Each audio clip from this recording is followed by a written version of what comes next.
मुख्यमंत्री योगी आदित्यनाथ ने कहा कि यह वही प्रदेश है जहां पहले दंगे हुआ करते थे। यहां पहले न बेटी सुरक्षित थी और न ही व्यापारी। पहले युवाओं के सामने पहचान का संकट था। ये संकट वही लोग पैदा करते थे जो आज फिर आपको बहकाने के लिए आए थे। ये वही प्रदेश था जहां पहले दंगे होते थे, कानून व्यवस्था की स्थिति बदहाल थी, न बेटी सुरक्षित थी, न व्यापारी सुरक्षित था, अराजकता का तांडव होता था। और यह तो प्रदेश के अंदर था। इसका दुष्परिणाम सर्वाधिक उठाना पड़ता था हमारे युवाओं को, जो नौकरी और रोजगार के लिए उत्तर प्रदेश के बाहर कहीं जाता था तो उसके सामने पहचान का संकट खड़ा होता था। पहचान का ये संकट खड़ा करने वाले वही लोग हैं जो आज विभिन्न नाम और रूपों के साथ फिर से, यानी कारनामे वही हैं लेकिन हुलिया बदल करके फिर से आपके सामने बहकाने के लिए आए हैं। उन्होंने सपा कांग्रेस पर निशाना साधते हुए कहा कि वह यही खटाखट है, अब वो गायब हो चुके हैं, जब सीजन आएगा तो वो फिर आ जाएंगे। अप्रैल और मई के अंदर भी आपने सुना होगा खटाखट क्या होता है, और उस समय 1-1 लाख रुपए के बॉन्ड पत्र भराए गए थे। 1 लाख रुपया है, न उससे मिलने वाला 8,500 रुपया है। और खटाखट वाले भी अपने पिकनिक मनाने के लिए फिर निकल चुके हैं देश के अंदर। उनका कहीं अता पता नहीं है, होगा भी नहीं। ये लोग आएंगे फिर वही, जब मौसम आएगा तो फिर अपने मौसम के अनुसार फिर समाज को विभाजित करने के लिए, अराजकता फैलाने के लिए, धोखे से लॉटरी अगर कभी लग गई तो फिर प्रदेश को नोचने के लिए।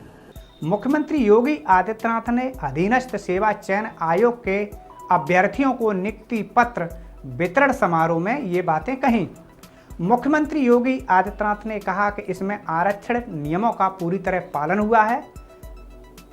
पहले चाचा भतीजे लूटने की होड़ में लग जाते थे, तभी हर नियुक्ति में न्यायालय का हस्तक्षेप होता था।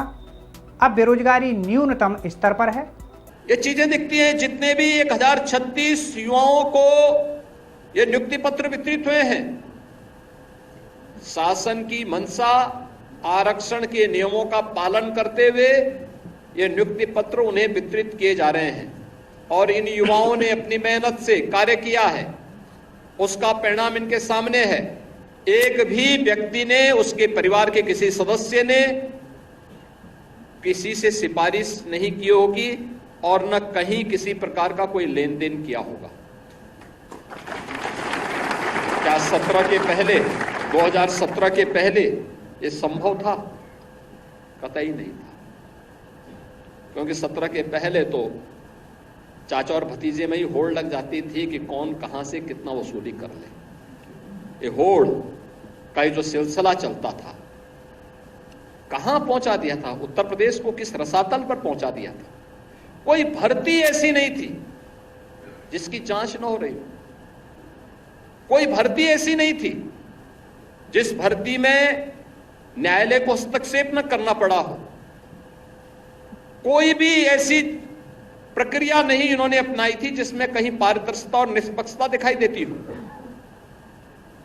लेकिन आज इससे दूर हट करके उत्तर प्रदेश ने जो प्रणाली अपनाई है, उसका परिणाम है कि हम लोगों को पिछले 7 वर्ष में लगभग 6.5 लाख युवाओं को सरकारी नौकरी देने में, 2 करोड़ से अधिक युवाओं को और उत्तर प्रदेश के अन्य तबके के जरूरतमंद लोगों को रोजगार के साथ जोड़ने में, जो निवेश का बेहतर माहौल बना है, इसके साथ जोड़ने में हमें मदद मिली। और आज इसी का परिणाम है कि बेरोजगारी की दर उत्तर प्रदेश के अंदर आज न्यूनतम स्तर पर है।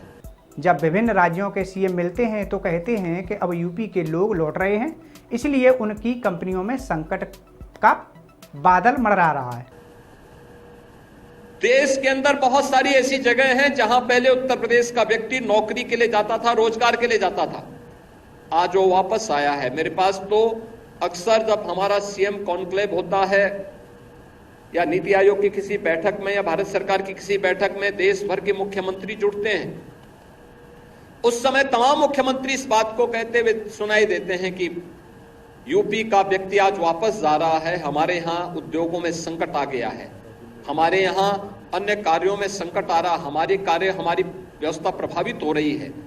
उन्होंने कहा कि पूर्व की सरकारों के कार्यकाल की तुलना में नौकरियों में 38% अधिक ओबीसी का चयन हुआ है।